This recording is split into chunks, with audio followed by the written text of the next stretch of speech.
오늘 우리 함께 봉독한 요한복음 3장 16절, 이 구절을 모르시는 분들은 아마 없으실 겁니다. 복음을 가장 깊이 담고 있고 가장 대표적인 구절이죠. 그래서 어린 아이들도 이 구절을 많이 압니다. 교회 학교에서 노래로 율동으로 배웁니다. 하나님이 세상을 이처럼 사랑하사 독생자를 주셨으니 이 누구든지 예수 믿으면 멸망하지 않고 영생을 얻으리라. 요한복음 3장 16절. 요즘에도 하는지 모르겠습니다. 박수 감사합니다. 아유.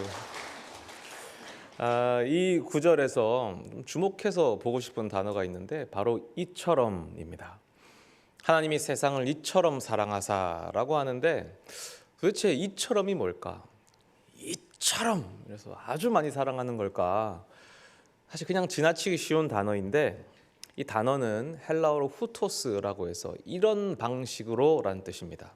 하나님께서 세상을 이런 방식으로 사랑하신다라고 하는데 그러면 어떤 방식이냐? 당연히 오늘 본문 바로 앞 구절을 보면 그 맥락으로 이해할 수 있습니다. 14절 15절에 모세가 광야에서 뱀을 든 것 같이 인자도 들려야 하리니 이는 그를 믿는 자마다 영생을 얻게 하려 하심이니라. 불뱀과 구리뱀, 놋뱀 사건을 다들 잘 아실 겁니다. 이스라엘이 광야 생활할 때에 하나님께 반역했죠. 그때 하나님이 불뱀을 보내셨습니다. 그래서 무차별적으로 사람들을 물게 하셨는데 바로 그때 이스라엘이 뒤늦게 회개하고 용서를 구하죠. 하나님께서 주신 방법은 구리로, 놋으로 똑같이 불뱀을 만들어서 장대에 매달아라. 그러면은 그거를 바라보는 자는 살 것이다 라는 것이었습니다. 하나님께서 세상을 사랑하실 때 바로 이와 같은 방법으로 사랑하신다는 것입니다. 근데 이 이야기에서 전제하는 것이 있는데 그것은 모두가 불뱀에 이미 물렸다라는 사실입니다. 오늘 본문은 이 앞구절을 보면 니고데모와의 대화에서 연결된 본문입니다. 니고데모는 공회 의원이었고 바리새인이었고 완전한 유대인이었습니다. 그의 사고방식은 철저한 유대적 사고방식인데 그에게 이 말씀은 사실 놀랄 만한 말씀입니다. 왜냐하면 유대인들은 불뱀에 물리지 않았기 때문입니다. 유대인들은 율법도 있고 성전도 있기 때문에 불뱀에 물릴 일 없습니다. 다만 이방인들이 다 불뱀에 물렸고 그들은 죽을 위기였죠. 그런데 예수님은 이방인, 이스라엘 할 것 없이 모두가 불뱀에 물렸다라고 전제하시는 겁니다. 우리도 마찬가지입니다. 우리도 불뱀에 물렸습니다. 여기에는 그 누구도 예외가 없습니다. 불뱀의 독이 우리 인생을 침투해 들어옵니다. 이 불뱀을 부르는 또 다른 이름이 있는데 바로 죄입니다. 죄로부터 자유할 수 있는 인간이 과연 얼마나 되겠습니까? 아무도 없습니다. 민족, 종교, 성별, 연령 그 어떤 것도 여기서 자유로울 수가 없죠. 모든 사람이 죄 속에 있습니다. 만약 이 죄가 죄라고 하면 기독교 넘어서는 좀 적용 안 되는 거 아닌가라고 해서 너무 종교적인 단어라고 생각하신다면 다르게 부를 수 있습니다. 인간의 이기심 그리고 세상의 악함. 우리를 죽음으로 이끌어가는 것은 인간의 이기심이죠. 세상 사람들 얼마나 이기적입니까? 그 이기심 때문에 내가 공격받고 내가 희생당하고 어려움에 처합니다. 그러나 그것뿐만이 아니죠. 이기심은 바로 내 안에도 있습니다. 더 높은 곳으로 가고 싶은 이기심, 더 많이 가지려는 이기심, 옆 사람을 짓밟고 올라가려는 이기심, 이런 이기심들이 우리를 지옥으로 몰아넣습니다. 또 그것뿐이 아니죠. 세상의 악함, 이 개인적인 차원을 넘어서는 세상의 악함이 있습니다. 예를 들어서 전쟁이 난다면 우리가 존재할 수 있겠습니까? 우리나라에 전쟁이 난다면. 그리고 혹은 치명적인 전염병이 또 전 세계를 휘몰아 덮친다면 우리가 코로나로 이미 경험했습니다. 그거 외에도 뭐 쓰나미가 오는가, 홍수, 지진, 이상기후, 그리고 화산 폭발, 이 백두산 터진다고 얼마나 말이 많습니다. 이 터지면 어떻게 되는 거냐? 이 두려움이 있죠. 이 세상의 악함 앞에 우리 인간은 너무나 속수무책인 그런 존재입니다. 이기심, 악함, 죄 이것들이 불뱀의 모습을 하고 우리를 다 물었습니다. 그래서 그 죄가 독이 우리 인생 곳곳으로 침투해 들어오고 시시각각 우리를 죽음으로 이끌어가고 있는 것입니다. 그러니까 우리가 두렵습니다. 이러다가 인생 망하는 거 아니야? 이러다 죽는 거 아니야? 이러다 끝장나는 거 아니야? 뱀에 물렸다면 해독하는 방법이 뭐겠습니까? 상식적인 응급처치 방법이 있죠. 물린 자리보다 조금 위쪽으로, 심장에 가까운 쪽으로 이 상처를 짜맨 다음에 독을 빨아내는 방법이 있죠. 그런데 제가 알기로는 빨아낼 때도 이게 비닐 같은 걸 씌우고 빨아내야 된답니다. 왜냐하면 또 입안에 상처가 있으면 다시 감염되기 때문에. 당연히 모세 시대 광야에서도 이런 응급처치 방법을 누군가는 알고 있었을 겁니다. 그러니까 당연히 거기서 누군가는 스스로의 독을 빨아내고자 했겠죠. 근데 사실 이거 스스로 하기 힘들죠. 팔에 물리면 할 수 있을지 모르겠는데 대부분 뱀이 발 뒤꿈치를 물고 하지 않습니까? 이 발 뒤꿈치의 독을 스스로 어떻게 빨겠습니까? 그러다가 다른 데가 부러지겠죠. 혼자 못합니다. 남들이 해줘야 되는데 문제는 전부 다 물렸다는 겁니다. 그러니까 어떤 일이 벌어지겠습니까? 분명히 그 속에는 서로를 도와서 나보다 상대방을 먼저 응급처치해 주는 사람도 있었을 겁니다. 그렇게 해야지 자기가 살 수 있으니까요. 그래서 이타적인 방법으로 베풀고 먼저 남을 구원하고자 하는 움직임이 있었겠죠. 하지만 이 모든 것은 응급처치에 불과합니다. 근본적인 해결책이 안 됩니다. 우리들도 마찬가지입니다. 이 독을 해결하고자 스스로 해결하고자 하는 많은 사람들이 있습니다. 자기 수양을 한다거나 자기 개발을 한다거나 서점에 가보십시오. 자기 개발 서적이 항상 탑 10을 차지합니다. 얼마나 인기가 많습니까? 그런 식으로 자기의 이기심과 세상의 악함을 극복해 보려 하지만 그것이 될 일이 아니죠. 그래서 서로 돕겠다는 사람도 많습니다. 사랑으로 살아가야 한다. 사랑해야 한다. 이타적으로 살아야 한다. 그래서 많이 돕습니다. 내 시간과 물질을 희생해서 어려움에 빠진 이웃들을 돕고 산불이 나고 지진이 나고 하면 후원도 많이 보내고 합니다. 하지만 그런 방법이 근본적인 해결책은 될 수가 없죠. 민수기 21장 6절에 여호와께서 불뱀들을 백성 중에 보내어 백성을 물게 하심으로 이스라엘 백성 중에 죽은 자가 많은지라. 많은 사람이 죽어가기 시작합니다. 그제서야 이스라엘이 모세에게 오는데요. 모세에게 왔다는 말은 하나님께 간구하고 싶다는 겁니다. 하나님께 열심히 간구해서 낫고 싶다라는 거죠. 그런 종교적 행위를 통해서 독을 해결하고자 했습니다. 자기 힘으로 안 되니까 하나님을 찾는 건데, 그러나 이 방법이 여전히 자기 힘을 의존하는 방법이었습니다. 종교적 대리자인 모세를 의지하고 종교적인 시스템으로 하려고 하죠. 이것은 종교적인 열심에 불과합니다. 우리들도 마찬가지인데요. 사람들이 왜 종교를 찾습니까? 자기 힘으로 안 되기 때문에 찾는 겁니다. 자기 힘으로 해도 안 되고 서로 도우며 살아도 안 되고 어떠한 노력으로도 죄를 극복할 수 없으니까 종교의 길을 찾게 되는 겁니다. 예배에 헌신하고 기도에 헌신하고 물질에 헌신하고, 이 종교적인 열심이죠. 사실 다른 모든 종교들은 이런 시스템으로 그 종교가 유지되는 것입니다. 힘들수록 더 헌신해라. 기독교인 중에도 그런 분들이 꽤 많습니다. 종교적인 열심은 성취감을 주죠. 종교적인 열심은 개인적인 자기 만족적인 기쁨도 안겨줍니다. 그러나 종교적 열심은 어디까지나 열심일 뿐입니다. 여전히 나의 힘을 의지하는 것이고 내가 하려는 거죠. 아무리 기도하고 아무리 예배해도 그런 종교적인 행위를 통해서 본질적인 문제를 해결할 수는 없습니다. 민수기 21장 7절 백성이 모세에게 이르러 말하되 우리가 여호와와 당신을 향하여 원망함으로 범죄하였사오니 여호와께 기도하여 이 뱀들을 우리에게서 떠나게 하소서. 이 기도가 종교적 행위였기 때문에 근본적 해결책이 안 됩니다. 바로 그때 하나님께서 구원의 길을 알려주시죠. 하나님이 세상을 이처럼 사랑하사 독생자를 주셨으니 이는 그를 믿는 자마다 멸망하지 않고 영생을 얻게 하려 하심이니라. 바로 놋뱀을 쳐다보는 방법입니다. 민수기 21장 8절에 여호와께서 모세에게 이르시되 불뱀을 만들어 장대 위에 매달아라. 물린 자마다 그것을 보면 살리라.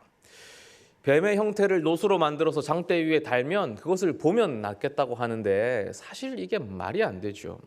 해독제라는 것은 몸에 주입을 해야 되고 그 상처에 발라야 할 것인데 바라보면 눈을 통해 해독이 된답니다. 어떻게 해독제가 뭐 시각 정보로 빛으로 들어온단 말입니까? 이 말이 안 되는 건데, 그러나 하나님은 분명하게 말씀하시기를 노뱀을 만들어서 노뱀을 매달아라. 그리고 그 뱀을 쳐다보는 자가 살 것이다 라고 하셨습니다.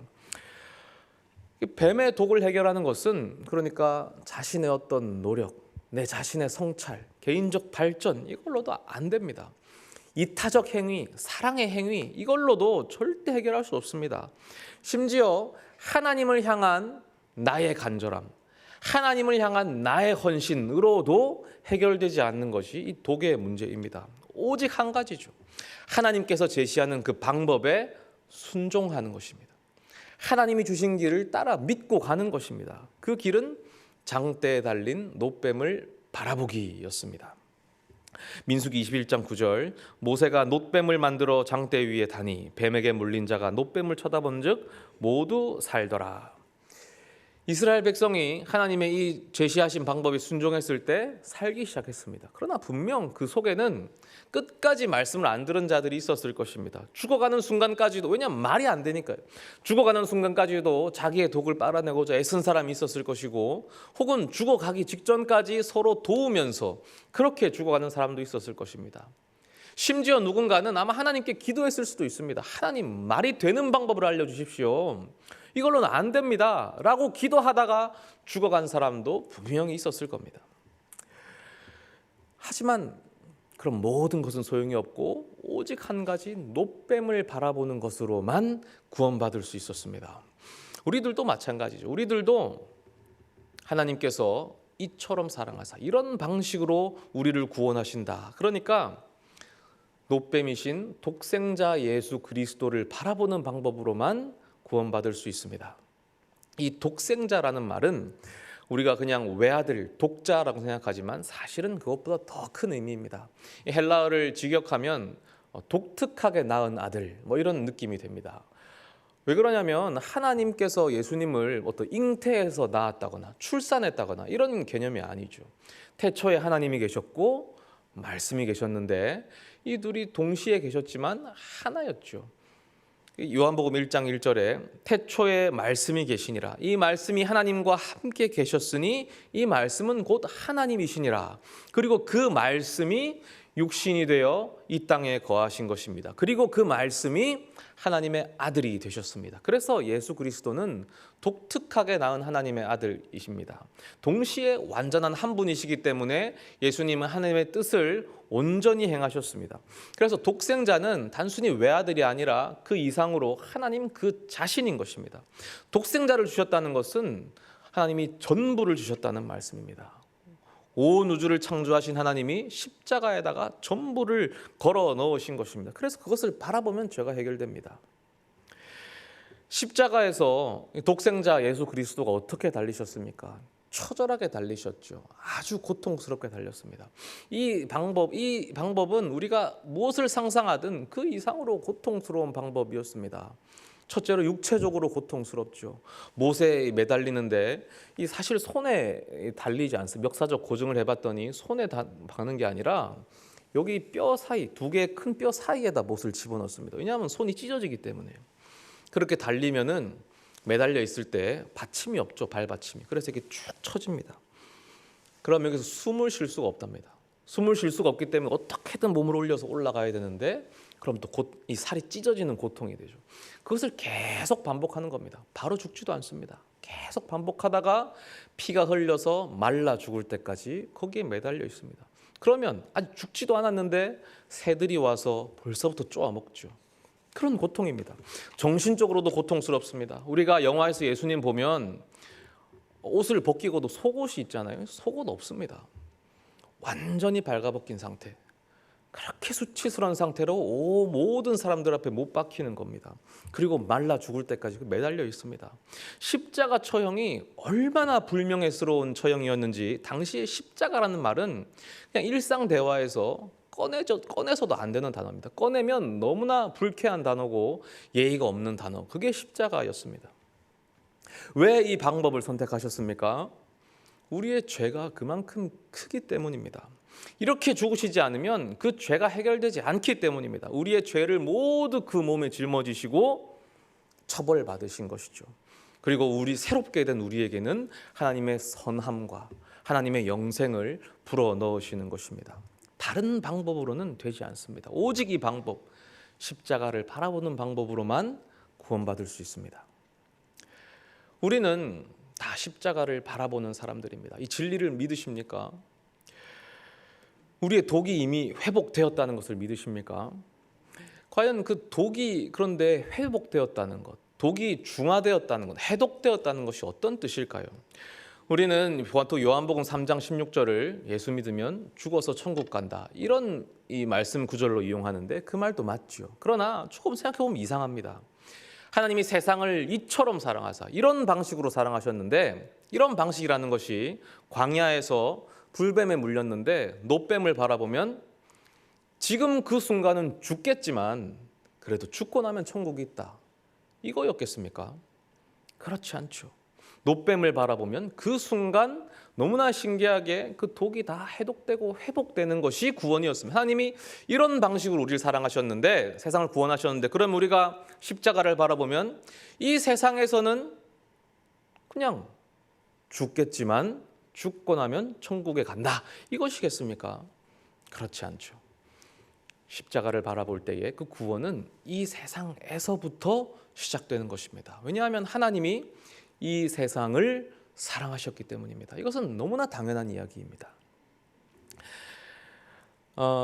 제가 아이들이 셋이 있죠. 아이들 유치원생인데 그 아이들이 가장 노래를 좋아합니다. 가장 좋아하는 노래 중 하나가 찬양은 아니고 괜찮다고 말해주기라는 곡입니다.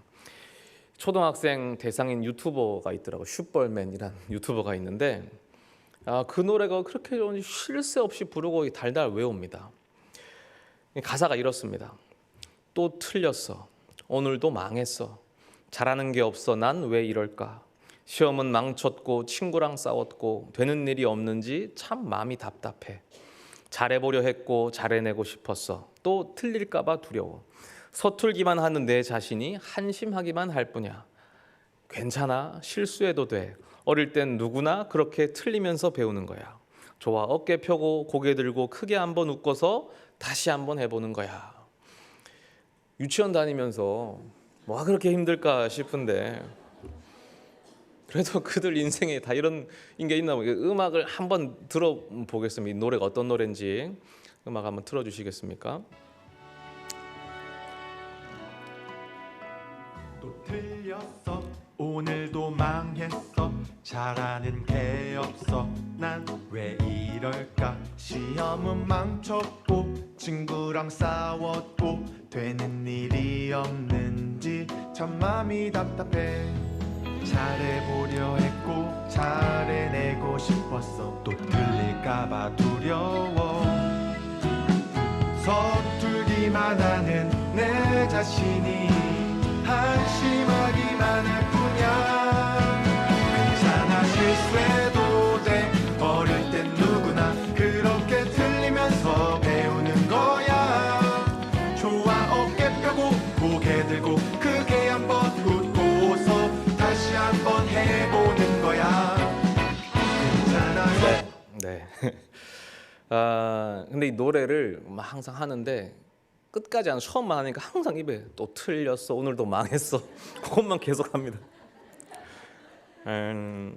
유치원 다니는 애들이 이렇게 힘든가 싶은 찾아봤더니 사진도 힘들어하는 유치원생들 사진이 많이 있더라고요.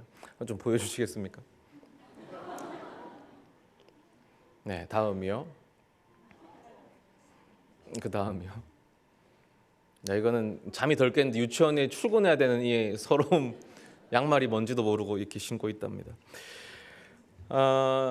그래서 노래 가사가 틀렸다, 망했다, 망할까봐 두렵다라고 하는데요. 그래서 노래가 위로하죠. 괜찮아. 어릴 때는 누구나 그래. 힘내.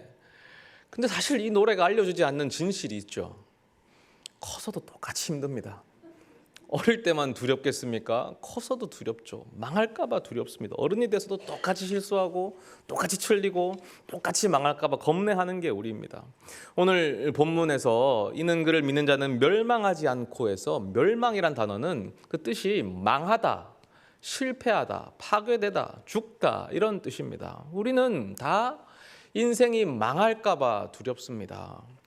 학생들은 성적이 안 나와서 망할까 봐 두렵고, 또 좋은 대학 못 가서 망할까 봐 두렵고, 또 청년들은 취업을 못해서 망할까 봐 두렵고, 또 그들 더 관계가 깨어지면 또 망할까 봐 두렵고, 결혼을 못해서 안정적인 가정 꾸리지 못할까 봐 또 망할까 봐 두렵고, 직장인들은 사업이 안 돼서 망할까 봐 두렵고, 진급이 안 돼서 망할까 봐 두렵고, 계약이 또 어긋나서 망할까 봐 두렵고,